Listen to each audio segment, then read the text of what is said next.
So for quite a while now, I've been kind of engaging with a lot of content creators on YouTube, especially those who talk about the politics as it stands right now in the Republic of South Africa. So I've found it quite interesting how people actually make commentary and the different levels of analysis. And I've actually thought, okay, let me use my expertise, which is psychology and especially cognitive biases, and just sort of analyze whatever data is out there, whatever content is out there being created by different YouTubers, but actually then use cognitive biases as a way of exposing some of the positions that people take when they analyze different topics and different politicians especially.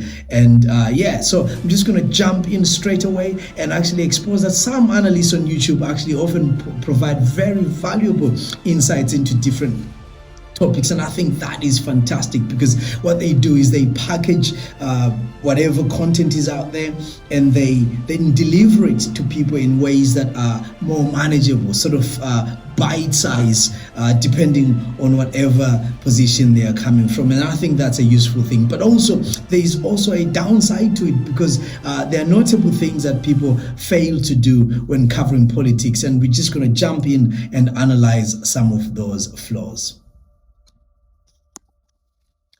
So the first issue that I wanted to highlight is oversimplification of complex issues. Many YouTube analysts reduce intricate political situations into binary narratives, good or evil, black or white, and actually ignore a lot of nuance and the fact that there's a lot of color in between. And that's quite an interesting thing. There's confirmation bias, and confirmation bias is this tendency to look for information that supports rather than reject one's preconceptions, typically by interpreting evidence to confirm existing beliefs while rejecting or ignoring any conflicting data.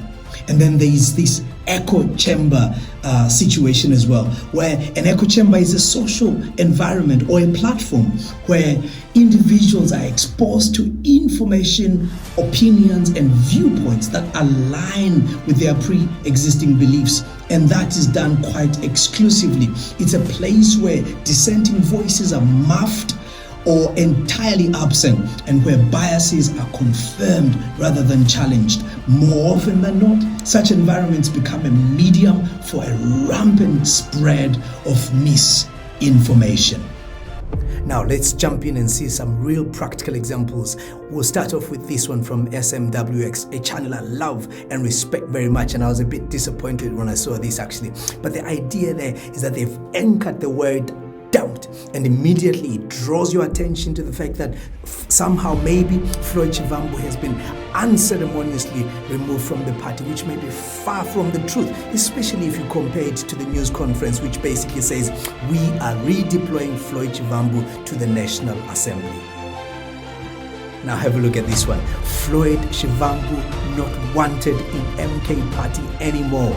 ANC next. And this is laughable at best, because you know what? This man doesn't even know, hasn't had a conversation with Floyd, doesn't know the inner workings of the discussions that they had within the party. But he's got this idea that he knows what's going on. And this is the over-reliance on ideological frameworks, because some analysts force every issue into their preferred ideological lens, and whatever he believes is the direction that this is taking is what he's going to shove down our throats, so that we can go with him and believe what he says, but actually it might be a bunch of misinformation.